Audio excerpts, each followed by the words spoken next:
secrets. We all have them. Little parts of ourselves that we keep hidden from the world, known only to us. There are secrets that people eventually tell. There are secrets that people take to the grave. And then there are secrets that people share just before they die. Those are the secrets that scare me the most. The kinds that torment people so much during life that they're afraid to take them with them. Those are the secrets that tend to reveal something about a person that fundamentally alters the way their loved ones see them. I want to tell you some stories today of just that. People who revealed information about themselves right before they died that shocked those around them. Today's episode is going to look like a few different stories, but at their core, they're the same. Tales that prove you never really know the person sitting across from you. Let's get into it. It's that feeling when the energy in the room shifts, when the air gets sucked out of a moment, and everything starts to feel wrong. It's the instinct between fight or flight, when your brain is trying to make sense of what it's seeing. It's when your heart starts pounding. Welcome to Heart Starts Pounding, a podcast of terrifying tales. I'm your host, Kaylin Moore. If you're a fan of the podcast, please follow us on Instagram, and if you're feeling generous, you can support us on Patreon or with a one-time donation on Buy Me a Coffee. Both of those are linked in the show description. We have episodes every Thursday, though we're taking April off to release our scripted fiction horror podcast called The Timekeeper. It stars Judah Lewis, Chandler Kinney, and Arjun Atelier. We'll be back on a weekly basis after that in May. A few weeks ago, I started a bite-sized series about deathbed confessions on our Instagram and TikTok, where I showcased some of the wildest confessions I could find. Like the story of a nurse who was looking after an elderly man. This tale came from the depths of Reddit.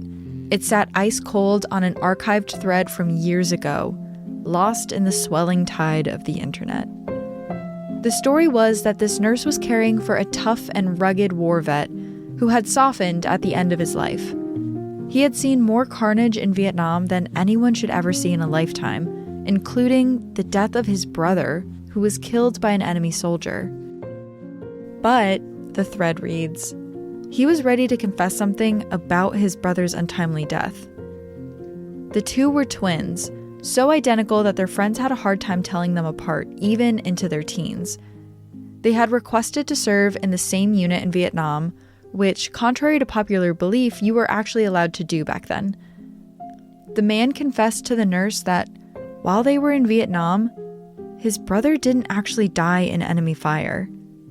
He had killed his brother, stolen his tags, and came back to his unit fully assuming his brother's identity. This continued even when he got home and tricked his brother's wife into thinking it was him. He was so changed by the war, so unrecognizable from the man he was before, that no one could tell.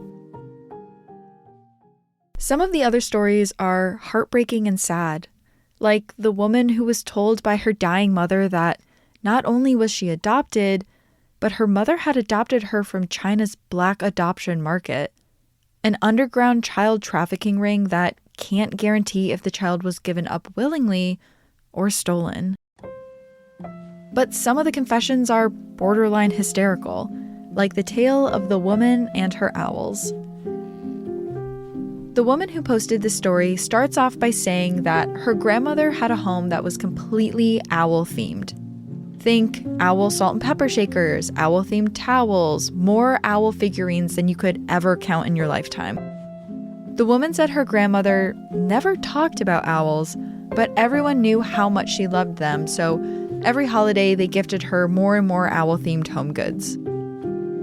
But as the grandmother was about to die, she lay in her hospital bed with her family around her, and her daughter asked if there was anything she'd like to share before she went. The woman thought about it for a moment, and then replied, I never understood the owls.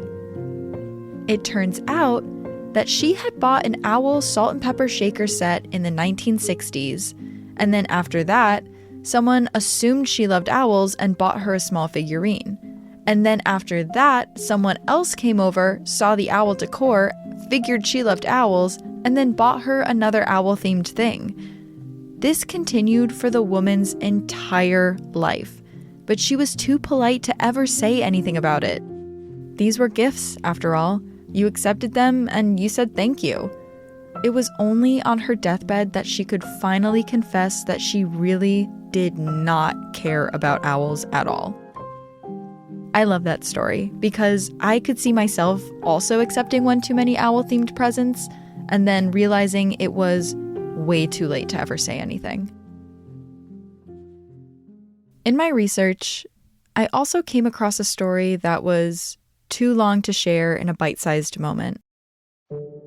Many of these tales linger around the depths of the internet, getting shared like folklore. And they could be just that. But if this one's true, it's pretty chilling. All of the names in the following story were changed by the poster. This one comes from a woman named Lindsay. Lindsay was an at-home nurse for an elderly woman near the end of her life named Miss Margaret. Miss Margaret was in her late 90s and mostly bedridden, so it was Lindsay's job to help her around the house and make sure she was looked after. Lindsay said she had done this kind of at-home nursing for elderly patients before, but Miss Margaret was Lindsay's favorite by a lot. She was a really kind woman and a really easy patient. She would always ask about Lindsay's life, ask her about her friends, her potential love interests. The two definitely shared a bond. So, one day, about 3 months into the job, Lindsay walked in the front door and called out, "Hello, Miss Margaret," as she usually did. But no one answered. "Miss Margaret, hello." Again, no answer. So she walked down the long hallway of the house toward Margaret's room, where she could see the faint flicker of a television set with no sound. Lindsay said she feared the worst and braced herself to see something she didn't want to see. But as she walked into the room, she saw Miss Margaret sitting straight up in bed, facing the door. Her feet were dangling over the edge as if she were trying to get out. And as she got closer, Margaret looked up at her, fear in her eyes. "He's coming for me," she whispered. Lindsay ran over to Miss Margaret to get her back in bed. She was so weak from being bedridden that Lindsay was afraid she would fall over if she tried to get out of bed like that. "Who's coming for you?" Lindsay was so confused. No one had called the house the entire time she had been there. She doubted any visitors had planned on coming. But judging by her face, whoever was coming was probably not a welcomed guest. "Are you expecting someone?" she asked again. But she never got a reply. Margaret never said anything after that. The whole time Lindsay was there that day, Miss Margaret just lay in bed, staring at the ceiling, fists clenched, and that same look of fear in her eyes. At the end of the day, Lindsay popped back into her room. "Okay, Miss Margaret, I'm leaving for the day. Do you need anything before I go?" Again, she got no reply. The older woman just lay there, staring at the ceiling. Eventually, her head started turning slowly towards the door. "Don't let him come for me," was all she said. Lindsay said she could tell things were not looking good. She knew that when she started, Margaret probably didn't have a lot of time left. And now this change in behavior and the confusion was making her think that Miss Margaret's death would probably happen sooner rather than later. So she told her she would be back first thing in the morning. But once again, no reply. Margaret just turned her head back to look up at the ceiling, fists clenched. The next day, Lindsay walked into the house and gave the same, "Hello, Miss Margaret," not expecting to hear anything, just like the morning before. But this time, she heard, "Hello, Lindsay," echo down the long hall. She was kind of shocked that so much changed overnight, so she ran over to Miss Margaret's room. And there she was, sitting in bed with a big smile on her face as if the day before had never happened. When Lindsay asked if she was feeling any better, Margaret just gave her a confused look, as if she had no idea what Lindsay was talking about. Instead, she started talking as if everything was normal, launching into what she had watched on the morning news show earlier. Lindsay thought this was weird, but she had worked with patients at the end of their lives before, and she had definitely seen weirder. Maybe Margaret just had a bad day. That day, Lindsay did her normal routine. She made food, she picked up a little around the house, and she made sure Miss Margaret took all the meds she needed to take. And then that evening, after the sun had gone down, she walked back into Margaret's room to say goodbye. And there she was, in the same position as the night before, sitting straight up, facing the door, feet dangling over the side of the bed. It seemed like she was staring into space, but she had the same expression of fear splashed across her face. Lindsay went to go help her lie down, but she snapped her head towards her. "He's coming for me. He's almost here." Lindsay was now really freaked out. She had seen patients hallucinate before, but this repeated delusion of someone coming was really scary. "No one is coming, Miss Margaret. It's just me. You're okay. You're okay." Lindsay was doing her best to calm Margaret down while also trying to get her to lay back in bed. "Don't let him get me." Miss Margaret was getting visibly agitated, almost gasping for breath and starting to cry. Who is trying to get you?" Miss Margaret took one look at Lindsay, brow furrowed in fear. "The devil, for what I've done."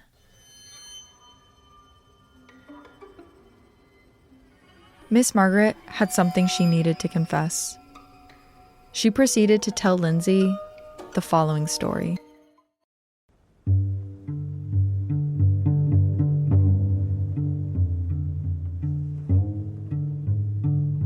It's the early 1930s, and Margaret's family has just moved to a new neighborhood in Oklahoma. Margaret is 10, and she doesn't remember a lot about the initial move, but she remembers hating her new neighborhood. She said everything was always covered in dirt, probably because it was the middle of the Dust Bowl, and that the other kids in the neighborhood were brutal. Specifically, these two twin boys, Billy and Sam. They were these 12-year-old freckly redheads that looked identical to each other. Margaret said their dad was a mean man, and that's probably where they got it from. And right after her and her younger sister Bobby moved in, it was like they had a target on their back. The boys would terrorize the two girls. Like one day, when Margaret and Bobby were walking back from town.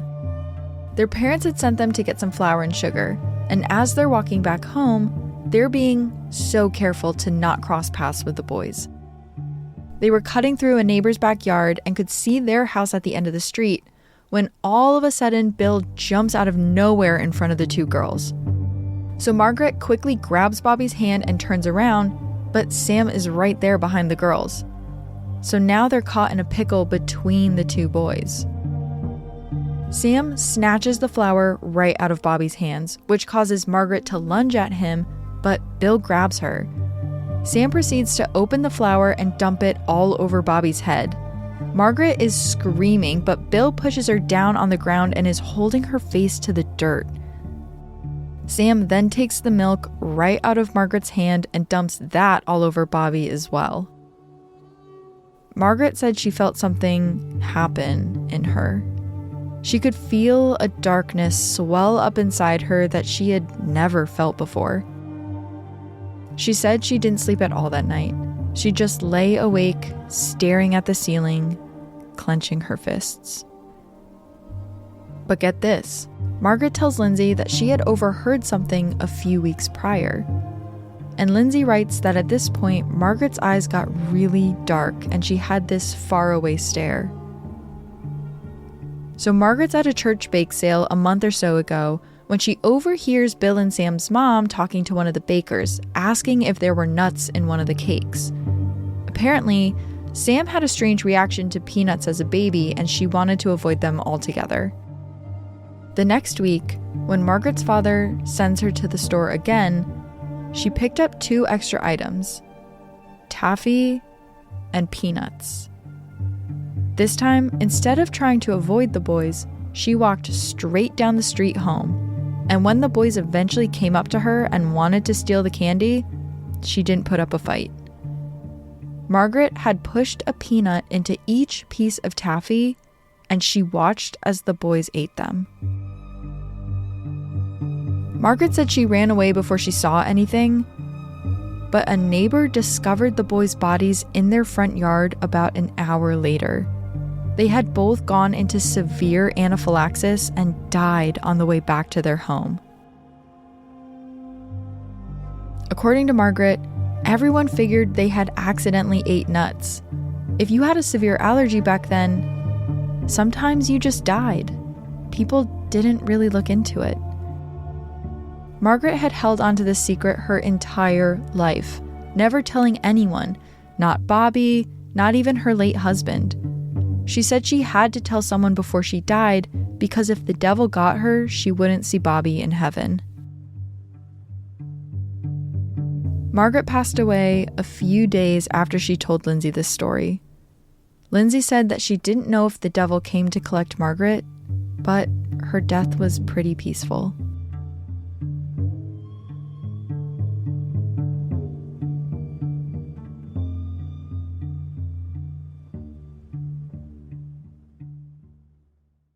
Could you ever look at a person the same way, knowing that they did that? I understand if Margaret didn't think the worst case scenario would happen in that moment, but I also can't deny that something deep and dark lived inside of her, and it sounds like she knew it as well. Our next story is another tale of a mother harboring a deep and dark impulse. This is the case of Geraldine Kelly.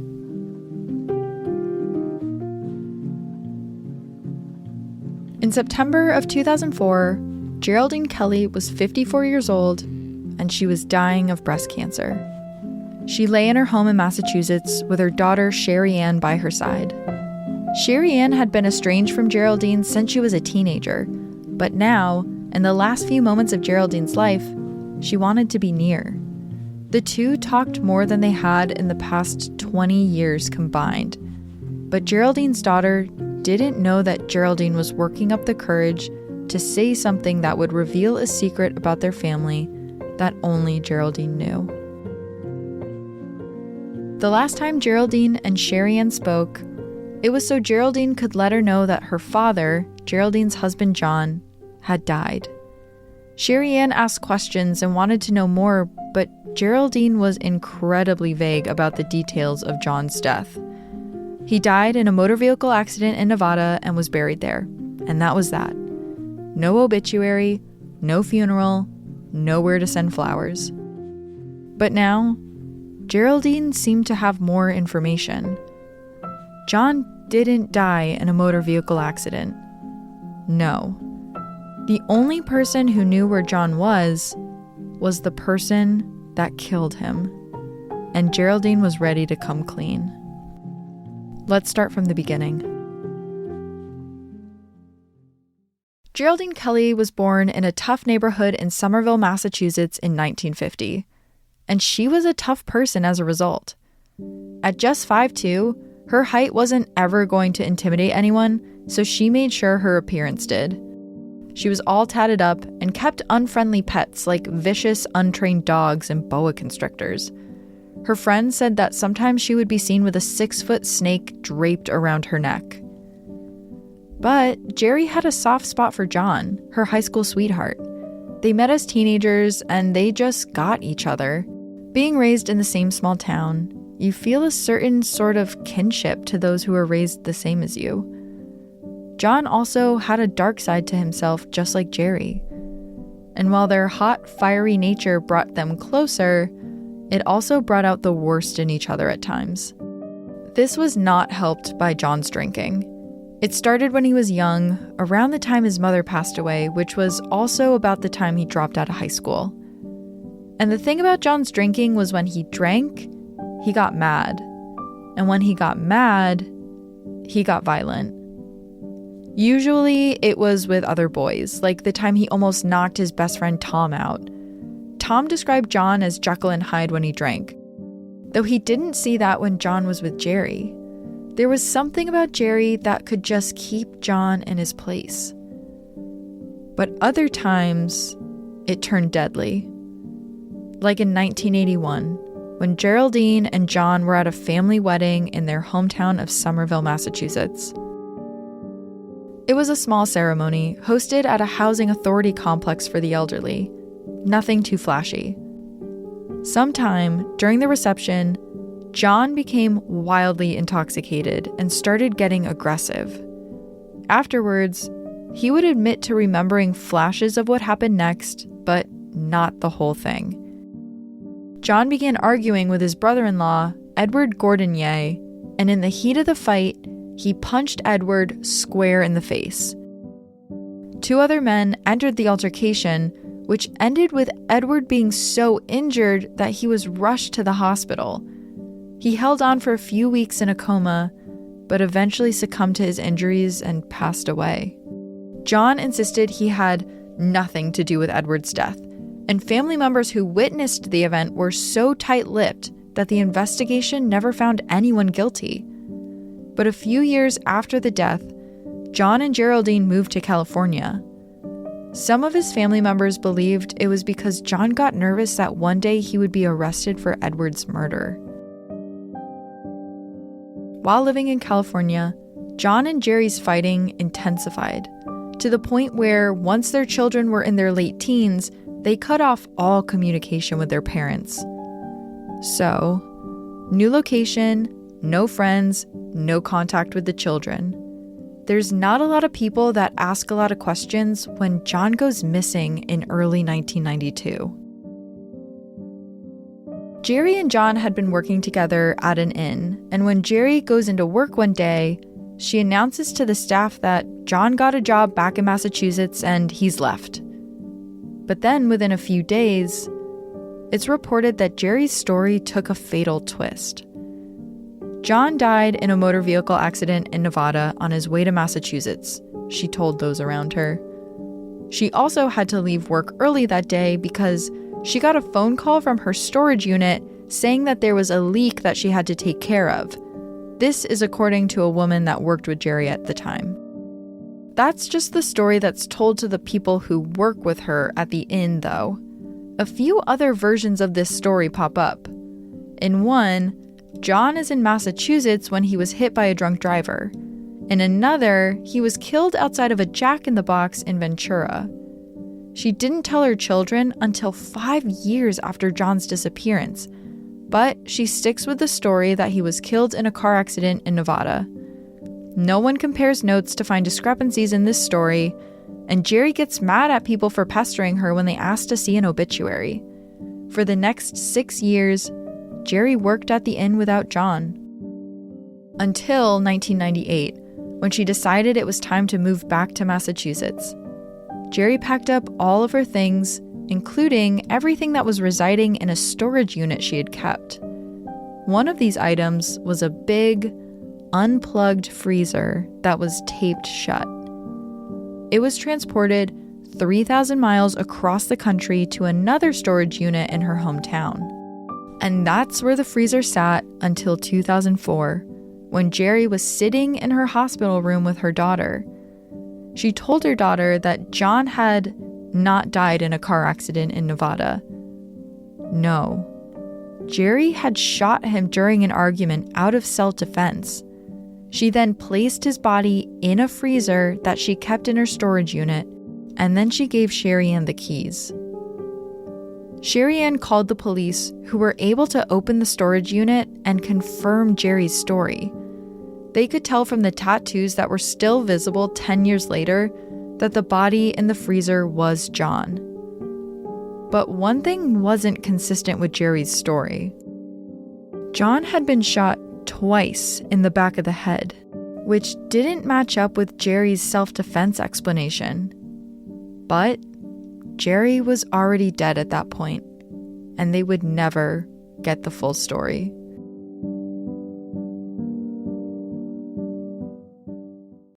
The person you know best in this world could be holding onto a secret as devastating as the ones we discussed today, without you even knowing. These confessions may bring relief to the people who tell them, but they often complicate things for those left behind. Sherry Ann left home at 18 to separate herself from her parents' spite. But then, when she was able to finally make amends with her mother, she learned that the truth was much darker than she ever imagined. So, I ask you, dear listener, is it better for someone to always be remembered as the person they were, or for the truth to come out?